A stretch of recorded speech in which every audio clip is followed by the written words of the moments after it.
You wanting to have more control over the lighting in your videos? Well, today I want to share with you a light modifier kit that is probably one of the go-to kits that we use anytime that we do any commercial shoots, anything with any of our clients. We pretty much make sure that we have at least one of these in our kit before we go out and shoot anything.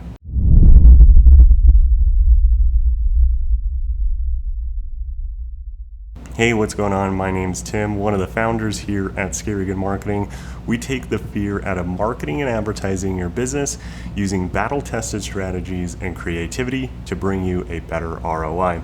And today we want to talk about probably one of the most essential pieces of equipment that you need to have when you want to do any video shooting and you really want to bring more dynamic creativity and lighting to your videos.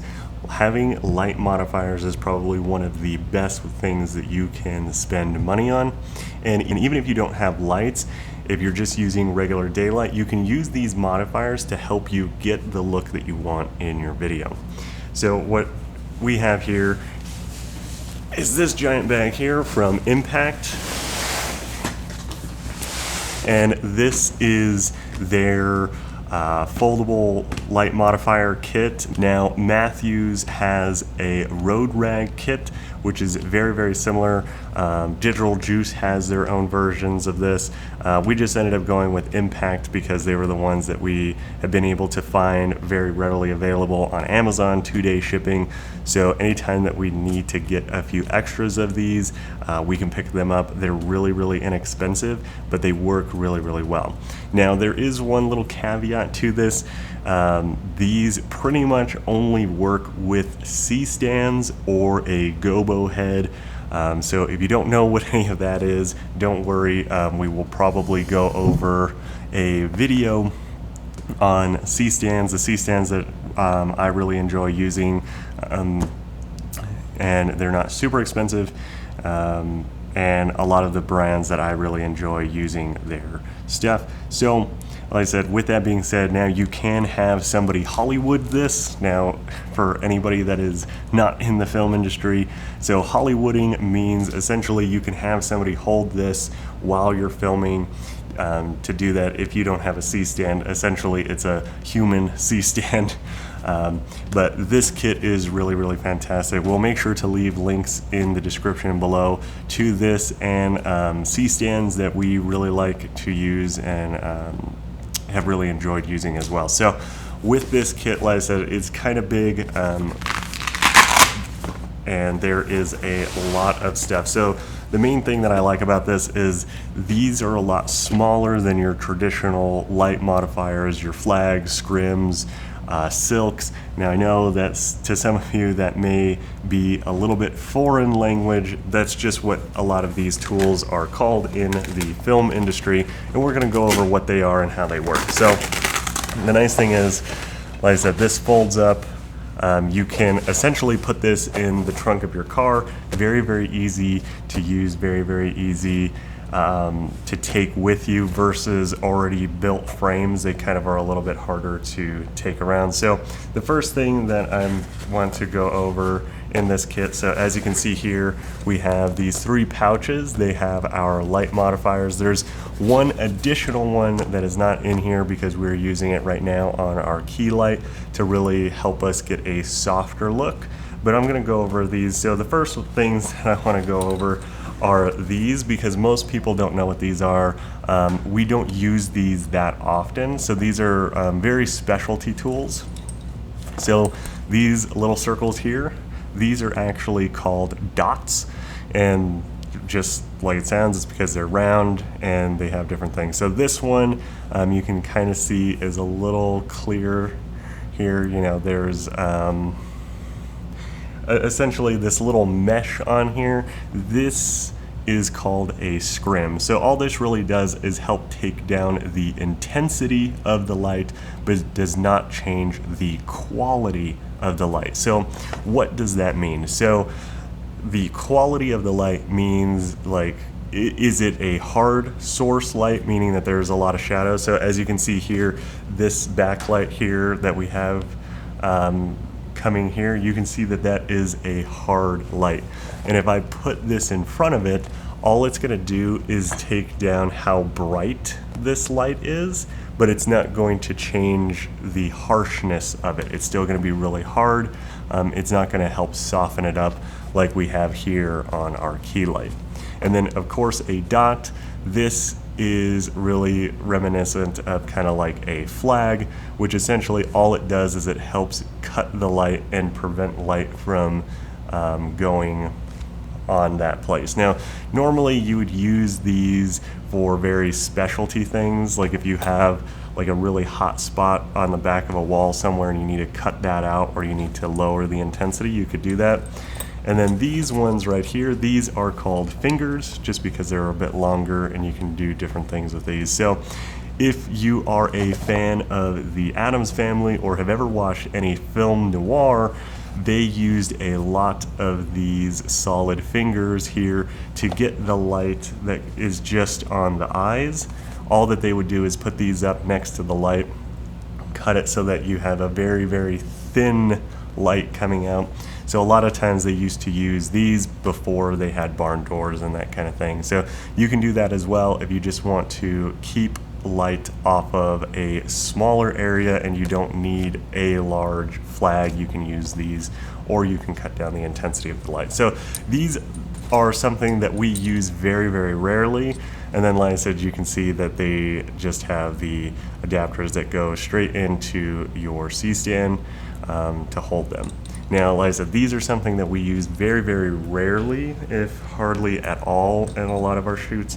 And the things that we use more are a lot of these other rags in here. So I'm just going to start here, and then we're going to move our way down. So here you have scrims. So you have full and half scrims, and they're just dictated by the colors. So if you are in the industry, you know, so this green one is a little bit less, essentially same thing. You can kind of see here it's really just a net, you know, sometimes that's what they're referred to, but a lot of times these are known as scrims. So these help cut down the intensity of the light, but does not change the quality, like I said before.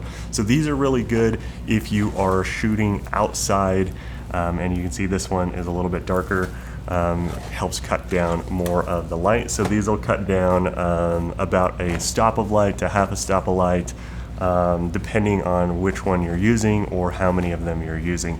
These work really well if you are filming outside and you want to keep the quality of the light, but you want to cut down on the intensity, right? Because shooting outside, the sun is really, really bright. You get really, really harsh light, and you can use this to help cut down that light so it's not as bright coming through. So one of the things that we'll do with these is you can take these, and let's say that we're shooting inside like this, and I have these two windows behind me. If I wanted to open up those windows and for us to look outside, but the light is so intense, you could take something like this and put it over the window, and it'll help cut the light that is coming in so that we can properly expose inside and outside. Because if we just open up the windows, everything's going to be blown out and they're just going to be big white squares here on the side, and it's not going to look as appealing. Now, most of the time we don't ever open these when we're shooting the video, because we also have a white fence, so there is a lot of really bright light coming in from those windows. It's just easier for us to just close these when we shoot these videos instead of going out and trying to put all of this on there. So these are really, really handy.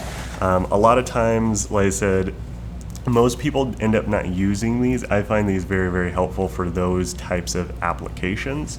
And if you guys are interested in us creating a video showing you how you can use all these different things and all the different applications, let us know. Like I said, that'll take a bit of time going through all the different applications of these things, but I find it very, very useful in that. Now, this right here is just a full black solid or a flag, right? So you can see here that there is pretty much no light that will come through. So like if I put it over here, it will cut out all the light that is coming back here, and these just help you modify and shape the light to get it to go where you want, or you can use these as a negative fill, right? If I put this up over here, this side of my face is going to continue to get darker and darker and darker because we're taking away light and the light isn't being able to be reflected back. So that's also what you get in here. And now finally we have our different silks. Now this one, as you can see, is not so bright. It's a bit translucent, and this just helps you cut down the light intensity and make the light softer so it's not as harsh. So if you want something a little bit softer, something that looks a little bit nicer, something that helps get rid of maybe some wrinkles and imperfections in the face, you use something like a silk. And the other one that we have up here is pretty much supposed to be the same as like a muslin. It actually has the yellow strip on it like this one does here. Now this one is probably like a grid cloth. I'm not 100% sure. There's all kinds of different variations of this. It doesn't necessarily say what this is. It's just another silk, but you can see that this one is a little bit more translucent. And is not going to cut down on the intensity as much and is not going to make the light as soft. Now the other one is a lot less transparent, so that's pretty much those. Now that's the top part of the kit.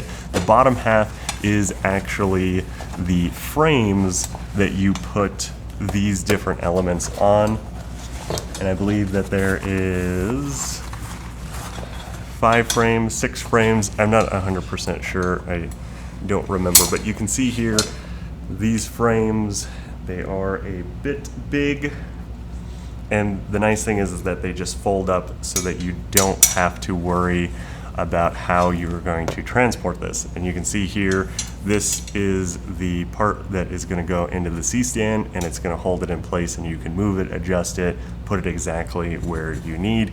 But you can see these are pretty big frames. I think these are 24 by 48 inches. Like I said, I can't remember off the top of my head, but they're very, very simple to use. They just have these little clips that clip in here, and then you are ready to go when it comes to putting your different light modifiers on it. So let's go ahead and do that. It's pretty simple. We're just going to take this solid here, and on the top part that is going to go here actually has a piece of Velcro on it. So it's very, very simple. You just line these up, and there's openings on either side.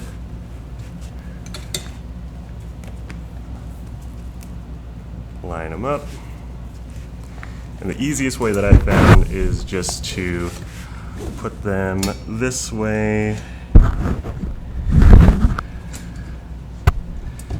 clip one side in, and then stretch out the other side.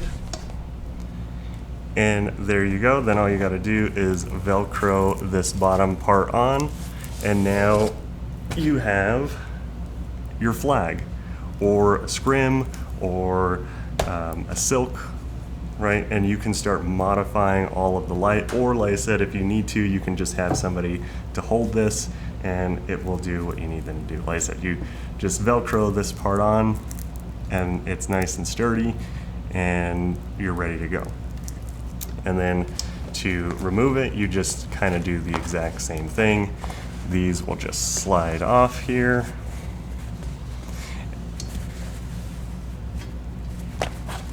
And then you just take it and put it in here. Now, one thing that you want to make sure to do is for all of these, you want to make sure that you take them and you do not fold these when you put these back. You actually just roll them up. That way, when you get ready to take it out, especially your scrims and your silks, you don't want to fold them. You just want to kind of, like I said, roll them up and put them in here, because If you fold them, what ends up happening is you'll get a crease line in it, and whenever you put it on the frame, that crease line is going to shape your light a lot differently, and it's better to have a lot of really tiny wrinkles that don't really affect the light when you are lighting it. Now, of course, the solid doesn't really make that big of a difference because it is just to prevent light from being shined on whatever object you want, but primarily for your scrims and your silks, you just want to kind of just wad them up and put them back and not fold them. And now whenever I did get this, all of these were folded, so pretty much I had to make sure to unfold them and let them kind of sit out a little bit. And if the big creases weren't coming out of them, you want to steam these really lightly. You don't want to iron them because you could melt the stuff on them, so you want to kind of steam them, let them kind of sit out, and then you can wad them up and put them back. So like I said, you don't have those hard crease lines. That's one thing that I see a lot of people that have these kits that kind of do it wrong, and they kind of wonder why some of their lighting looks a little weird. It's because of those crease lines on these lighting modifiers. So, and then like I said, whenever you're done, you can just fold these up. Everything gets put back into the case, and you're pretty much ready to go. And that's really what I like about these, and I prefer these a lot more than the already pre-built frames because they're just a lot easier to travel with. You can put a lot more of these in a small space than you can the bigger frames and that kind of thing. I mean, even if you want to go with like bigger like 4x4 frames or any of that stuff, a lot of the times you can get a folding road rag version of these, or you can just make your own. They're not really that super complicated. If you guys are interested in us showing you how we build some of our bigger frames that we use to help modify some of the lights, we can go into how we build some of those so that they're easy and we can compact them down and we don't have these huge giant frames that we're trying to deal with. I mean, we even have a big 10x10 frame for whenever we do shoots outdoors and we need to really cut down a lot on the sunlight and that kind of stuff, just make things a lot softer. And that's really, this is probably one of the key foundations that I think that everybody that is doing video work, whether you're a production company, you are shooting videos or any of that stuff, you really want to have these lighting modifiers to your disposal. And like I said, this kit I think was maybe around $200, which really is not that much. I know it's not like the most exciting thing when it comes to like cameras and audio equipment and that kind of stuff, but to me, having these foundational pieces of equipment really make your video productions and the overall quality of stuff look a lot better.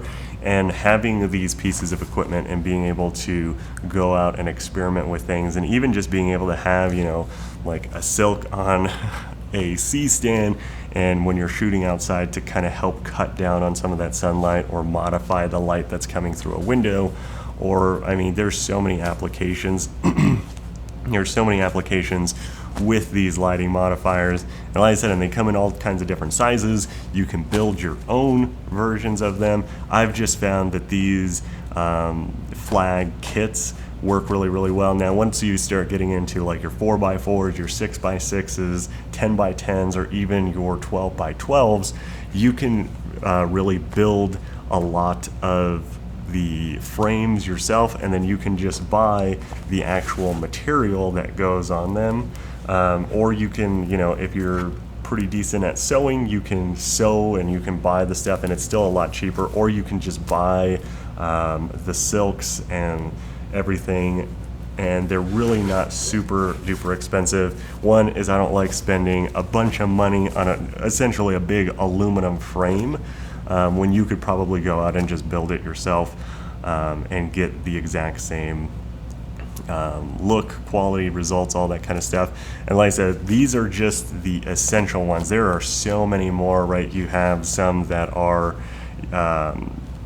your silvers and golds to bounce and reflect light. You can even go out, you can get stuff that is for wind if you want to cut down on the ambient sound of the wind. You know, there's some wind dampeners, there's all kinds of stuff out there to help you that is not just what I'm showing you here. So definitely go and check that stuff out. I highly recommend that you at least get one of these kits. It has made life a lot easier when it comes to lighting things, changing the quality of light. Like I said, even if you just take one of these kits and maybe one or two C-stands when you go on your next outdoor shoot, even if you're not using any lights, you can take these elements and really help shape and modify the sunlight, and not just going out and having, you know, that really bright light. And yeah, you know, you have those little like 5-in-1 reflectors that you can get, and they are a lot cheaper. I just prefer having these. They're a lot more rigid, they stand up a lot more, and like I said, being able to just put it on a C-stand and have 3 or 4 C-stands that have, you know, different silks and different solids and that kind of stuff to kind of give you a little bit more of that dynamic light. I take that over those floppy little 5-in-1 reflectors. They do work really well. I think that they have their place and purpose. I just really enjoy this, spending the little bit extra money to have this, because it's something that you can use all the time, and it's not just outdoor, it's indoor, and it's just very, very convenient. Like I said, we have quite a few of these kits that we have, and we'll probably continue to buy more just because they work really, really well. So that's pretty much what I have for you as far as this. This is, again, the Impact light modifier kit, I think is what it's called. I'm not 100% sure. Like I said, there's Impact, Digital Juice has one, and Matthew has their Road Rag kit. I've used all of them. The Impact one and the Digital Juice one are pretty much identical. They're just a rebrand of, I'm assuming, some company that manufactures them. But the Road Rag ones are a bit different. The frames kind of work a little bit differently. I've used the Road Rag ones, and they work well, and I like them. I just prefer the frames that come with the Impact or the Digital Juice versions of these flag and modifier kits. So I hope that you found this interesting. I hope that you got a lot of good information out of this video. If you haven't already subscribed, make sure to subscribe to the channel and give this video a like. If you have used either this kit or the Digital Juice or the Road Rag kit, I would love to hear your feedback on using these kits. How are you guys using them? I'd like to take a look at anything that you guys are doing as far as light modifiers go. Or if you found a different kit that's better, I'd also like to know about that. So go ahead, leave a comment below, and I will see you in our next video.